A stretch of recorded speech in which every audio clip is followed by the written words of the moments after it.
ٹونسل ہو جاتے ہیں گلے میں نا، گلے میں گدود ہو جاتے ہیں، جو زخم ہو جاتے ہیں، اس سے خون نکلتا ہے.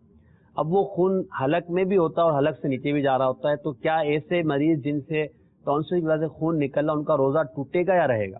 دیکھیں، یہ جو ٹونسلز وغیرہ ہے نا، یہ حلق سے بھی نیچے جا کر ٹونسلز وغیرہ ہوتے ہیں، تو وہاں سے اگر خون وغیرہ نکلے گا تو ظاہر ہے وہ نیچے کی طرف ہی جائے گا، تو اس صورت میں روزہ ٹوٹنے کا حکم نہیں ہوگا.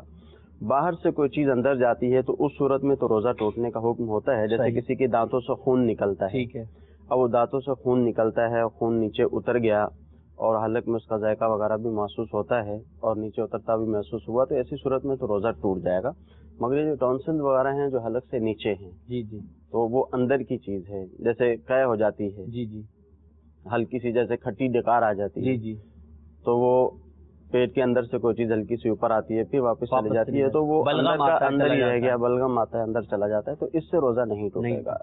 تو یہ جو اس طرح کی بیماری ہے جو حلق کے اندر اگر اس سے زخم وغیرہ سے خون آتے ہیں تو اس سے روزہ نہیں ٹوٹے گا. تو آپ نے بات بیان کی، اسی دوران آپ نے کہا کہ دانتوں سے خون آتا ہے. ایک سوال پھر ذہن میں آیا کہ بعض مریضوں کو یہ بیماری ہوتی ہے کہ وہ سوتے ہیں تو پھر دانتوں سے خون آتا ہے، اور پھر جب وہ خون آتا ہے تو بیچارے پھر پریشان ہوتے ہیں. تو کیا ایسے مریض روزے میں نہ سوئیں، کیا کریں؟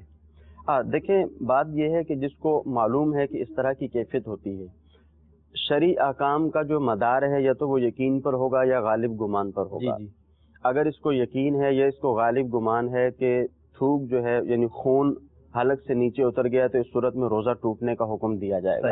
اور یہ غالب گمان پر ہی مدار کار ہوگا. یہاں پر اگر یہ سمجھتے ہیں کہ اتنا خون نکلتا ہے، ان کے حلق سے نیچے اتر جاتا ہے، تو ایسی صورت میں روزہ ٹوٹنے کا حکم دیا جائے گا. ٹھیک ہے، تو پھر ایسے مریض یہ ان کو جب احتیاط کرنا، اس حوالے سے احتیاط کرنا. ٹھیک ہے، جزاک